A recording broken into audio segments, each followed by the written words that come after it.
आणि एअर कूलरची निर्मिती। मिस्ट मेकरचा वापर करताना एअर कूलर हा हवेचे थंडकरण करण्यासाठी एक नाविन्यपूर्ण आणि पर्यावरणपूरक उपाय आहे।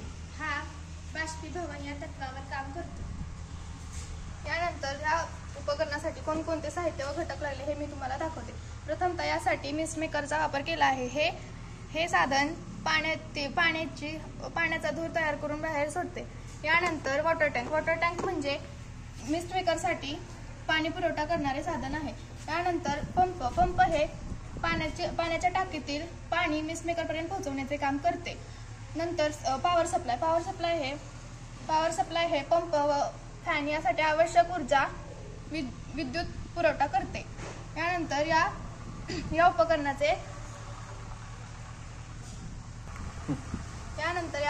उपकरणाच्या कार्यपद्धती कोणकोणत्या आहेत ते सांगते।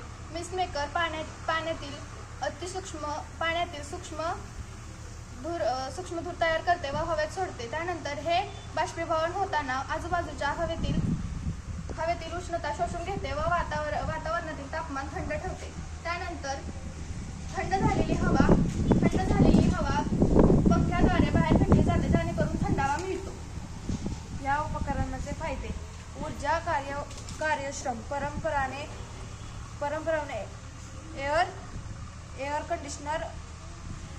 एअर कंडिशनरच्या तुलनेत खूप कमी ऊर्जा वाहते।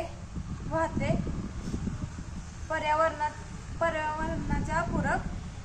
पाणी हे नैसर्गिक आणि विषमुक्त माध्यम असल्यामुळे पर्यावरणास हानी पोहोचत नाही। कमी देखभाल, स्वच्छता करणे सोपे। हालचाल करणारे भाग कमी असल्यामुळे कमी देखभाल असते। निष्कर्ष: मिस्ट मेकरचा वापर करणारा एअर कूलर हा हवेचे थंडकरण करण्यासाठी नाविन्यपूर्ण आणि प्रभावी उपाय ठरतो। तो ऊर्जा बचत करणारा, पर्यावरणपूरक आणि कमी देखभालीचा आहे। त्यामुळे विविध ठिकाणी वापरण्यासाठी आकर्षक पर्याय ठरतो। धन्यवाद। त्यानंतर हा उपकरण कसं चालतो हे मी तुम्हाला दाखवते।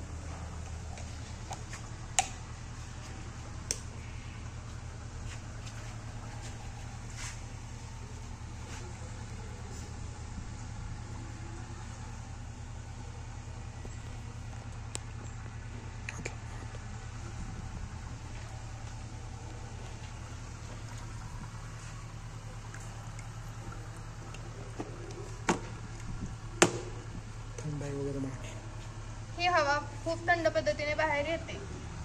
तुम्ही जेवढे यामध्ये पाणी थंड टाकाल तेवढ्या प्रमाणे हा वाफा थंड ह्याच्यात बाहेर पडतात। पूर्ण घेऊ